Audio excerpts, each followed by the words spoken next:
त्या वटवृक्षाला कितीतरी कहाण्या माहिती असतील नाही का? वटपौर्णिमेच्या दिवशी त्या वटवृक्षाच्या पारावर कितीतरी गजबज असते. रंगीबिरंगी साड्या, ओवळणीची ताटं, सगळ्यांच्या हातामध्ये सुतं आणि सगळ्यांची प्रार्थना. बाहेरून पाहिलं तर सगळं अगदी एकसारखंच दिसतं, पण ते सगळं एकसारखं असतं का? त्या वटवृक्षासमोर उभा असलेल्या प्रत्येक स्त्रीच्या मनामध्ये एक वेगळंच विश्व असतं. कोणाच्या चेहऱ्यावर समाधान असतं तर कोणाच्या चेहऱ्या पाठीमागे आयुष्यभराचा थकवा लपलेला असतो. त्यामुळे मला तरी वाटतं त्या वटवृक्षाला कदाचित प्रत्येक गाठीचा अर्थ माहिती असणार आहे. कुठली गाठ प्रेमाने बांधलेली असते, कुठली विश्वासाने, कुठली सवयीने, कुठली समाजाच्या अपेक्षांनी आणि कुठली फक्त नातं टिकून राहावं म्हणून. सूत गुंडाळताना प्रत्येक स्त्री त्या वटवृक्षाशी काही ना काही बोलत असते. नमस्कार मंडळी, मी छाया आपल्या सर्वांचं आपल्या आणखीन एका नवीन व्हिडिओमध्ये अगदी मनापासून स्वागत करते. तर हा व्हिडिओ असणार आहे 2 दिवसाचा एकत्र केलेला, कालचा आणि आजचा. तर आज आहे वटपौर्णिमा. सगळ्या ताईंना, मावशींना, माझ्या मैत्रिणींना वटपौर्णिमेच्या हार्दिक शुभेच्छा. आता याचा शॉर्ट व्हिडिओ तुम्ही आपल्या चॅनलवर अपलोड केला होता, म्हणलं चला लॉंग व्हिडिओ पण मी दाखवते. तर आमच्या इथं ना झाडं लावायचा कार्यक्रम चालू होता. तर व्हॉलीबॉल ग्राउंड बनवलेलं इथं ना, तर त्याच्या साईडने झाडं लावायचे होते. नर्सरीतून खूप झाडं आणले होते आणि दुसऱ्या दिवशी वटपौर्णिमा होती, म्हणजे आज बरं का. तर सगळ्यांनी काय विचार केला, बायकांना वटपौर्णिमेच्या दिवशी वडाला पूजायला खूप लांब जावं लागतं, तर आपल्या इथं आपण ओपन स्पेस आहे तर इथं आपण वडाचे झाडं लावू 1-2, म्हणजे बायकांना इथले इथं आपल्याला पूजायला बरं पडेल. तर मग वडाचे झाडं 2 आणले होते आणि त्याचंच मग वृक्षारोपण चालू होतं इथं. आता वडाचं झाड पूजेसाठी लागतं, त्यानंतर बेलाची पानं पण पूजेसाठी लागतात ना. तर मग जेंट्स लोकांनी 2 वडाचे झाडं आणले होते, 2 बेलाचे झाडं आणले होते. मग वडाच्या झाडापासून आम्ही सुरुवात केली. मग वडाच्या झाडाचं पूजन केलं, वडाची झाडं लावली, त्यानंतर मग बेलाची झाडं पण लावले. प्रत्येक जणी या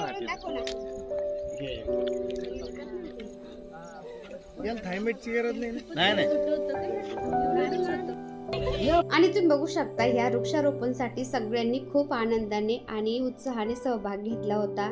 तर ह्या धावपळीच्या जीवनामध्ये ना सगळे बिझी असतात, कोणालाच टाइम नसतोय बरं का.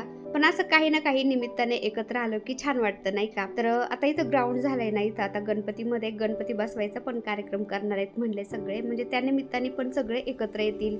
सकाळच्या संध्याकाळच्या आरतीला एकत्र येतील.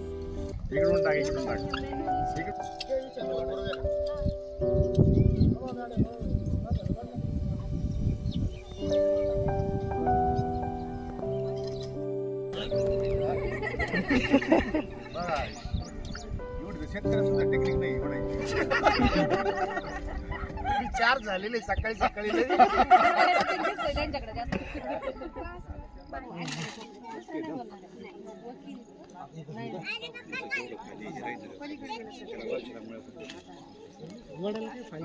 ओके होईल ते लगेच नाही ते मोडन का जळाल्यामुळे मोडायचं नाही ना, टोकाने बुजून जाईल ते उलट चांगलं तसंच राहू. टोक आहे ना, टोकाने त्यांच्या हातापर्यंत बुजणार आहे. झाड पलीकडे गेलं.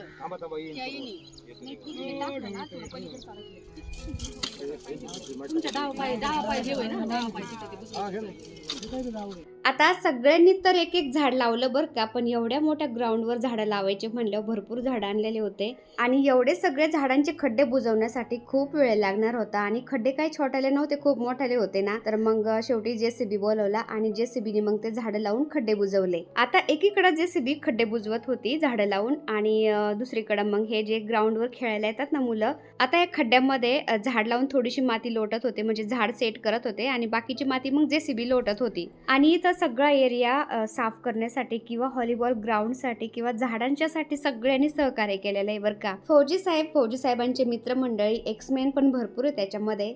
आसपासची मुलं पण येतात, त्यानंतर कोणी सोनेवाडीवरून येतं तर कोणी अकोनेरवरून येतं.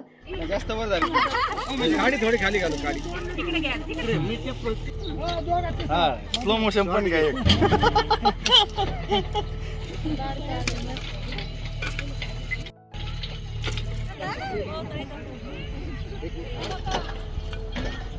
तुम्ही हात लावत आहे झाडाला.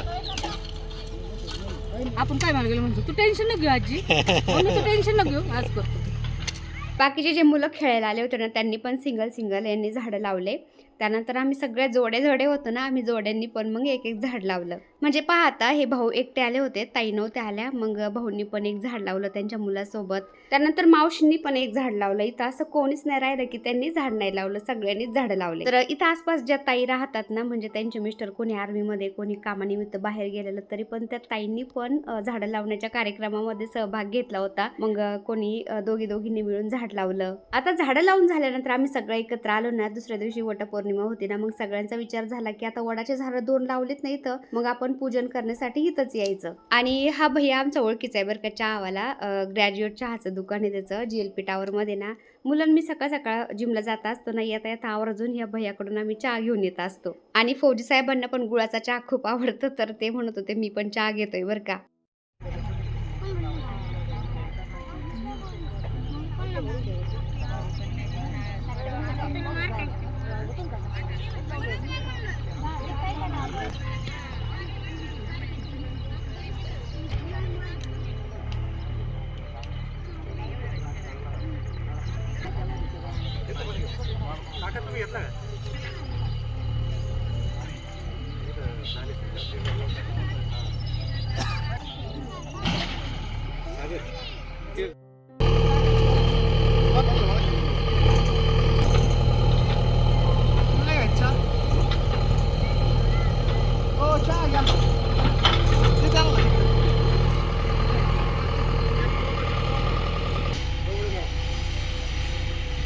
काकाजी चहा घ्या ना.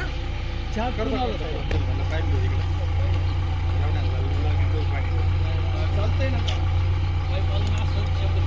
आता शेवटचं झाड लावून झालं, सगळे जिकडले तिकडे झाले आणि थोड्याच वेळामध्ये लगेच पाऊस आला. पण तो थोडाच आला बरं का, लगेच उघडून गेला. म्हणलं झाडांसाठी पाण्याला तर बरं होईल बरं का, पण तो उघडून गेल्यामुळं मग संध्याकाळी पाण्याचा टँकर बोलावणार होते झाडांसाठी. आता पहिल्यापासून ज्या ताई आपले व्हिडिओ पाहतात ना, त्यांना माहिती असेल आमच्या इकडे सगळं येड्याबाबळीचं काट्यांचं जंगल होतं बरं का. पण हे फौजी लोकांनी सगळ्यांनी, आसपासच्या लोकांनी सगळ्यांनी एकी केल्यामुळं, सगळ्यांनी म्हणजे सहकार्य केल्यामुळं सगळ्या काट्या काढल्यात आणि मस्त इथं ग्राउंड बनवलंय. आता झाडांचा व्हिडिओ तर तो आदल्या दिवशीचा होता, म्हणजे कालचा. आणि हा वटपौर्णिमेच्या दिवशीचा सकाळचा व्हिडिओ मी शूट केला होता. तर वटपौर्णिमा होती ना, मला मुहूर्तामध्ये पूजेसाठी पण जायचं होतं, घरातलं आवरायचं होतं. त्यामुळे मी लवकर उठले, घरातलं पटपट सगळं आवरून घेतलं.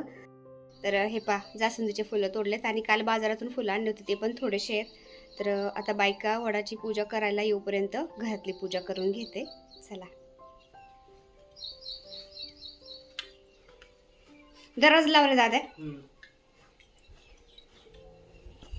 चला, सकाळ सकाळ देवपूजा झाली ना, घर एकदम प्रसन्न वाटतं. आणि मंदिरामध्ये मी नंदादीप लावत असते ना, तर रात्रीचा जो दिवा लावलेला असतो ना सकाळपर्यंत, तो तसाच दिवत राहतो बरं का. सकाळी त्याच्यामध्ये फक्त तेल वाढवायचं असतं. आणि वाटलं ना आता त्याच्यामध्ये थोडीशी काजळी आल्यासारखी झाली, मग मी लगेच वात बदलीत असते. तर मस्त जास्वंदीचे फुलं तोडले होते मी. आणि वडाला पूजेसाठी जायचं होतं ना, तर बाजारातून पण थोडेसे फुलं आणले होते. आता देवपूजा झाली, वडाच्या पूजेसाठी मला ताट पण बनवायचं होतं. तर ताट बनवलं मी पूजेसाठी. त्यानंतर बायकांच्या ओट्या भरण्यासाठी आंबे, गहू, तर असं पण घेतलं होतं तिथं मी, कारण 5 जणींच्या ओट्या भरायच्या असतात ना. आणि आमच्या इथं पलीकडे कॉलनीमधल्या सगळ्या बायका आल्या होत्या, त्यांना पण पूजेसाठी यायचं होतं ना. मग पहिलं माझ्याकडे आल्या त्या आणि आमच्या इथून मग वडाच्या पूजेसाठी जायचं होतं. तर मग आमचं थोडंसं फोटोशूट पण झालं. मग आम्ही निघलो गप्पा टप्पा मारत मारत वडाची पूजा करण्यासाठी. आणि बाकीच्या बायकांना पण टायमिंग दिला होता ना, तर त्या टायमिंगला मग हळूहळू बायका पण यायला लागल्या होत्या. आणि आतापर्यंत काही मोठा पाऊस झालाच नाही बरं का, थोडा थोडा कधी मधी पाऊस चालू आहे ना, त्याच्यामध्येच हलका हलका आता हिरवं पण व्हायला लागलंय. तर पाऊस चांगला पडला ना, झाडांना पण चांगलं होईल. आणि आता सगळ्या काट्या काढल्यात, त्याच्यामुळे इथं कसं हिरवं झालं की अजूनच छान वाटणार आहे. आता वडाची पूजा करायची म्हणलं ना, मला खूप लांब जावं लागायचं बरं का, 2-3 किलोमीटरवर जावं लागायचं. आणि प्रत्येक वेळेस काही जेंट्स लोक अवेलेबल नसतात ना, त्यांना पण कामं असतात. मग आम्हाला पायी जावं लागायचं थेट इतक्या लांब बरं का. आता आमच्या इथल्या बायकांना इथं जवळच्या जवळ वड झालाय तर बरं झालंय आता. पण आसपास मंदिर नाही बरं का, मंदिरामध्ये पण आम्हाला वावसायला खूप लांब जावं लागतं, 2-4 किलोमीटरवर. तर इथं मंदिर पण बनवायचा प्लॅन आहे, बघूया आता पुढं काय काय होतंय. ते ओपन स्पेसमध्येच बनवायचे म्हणतात.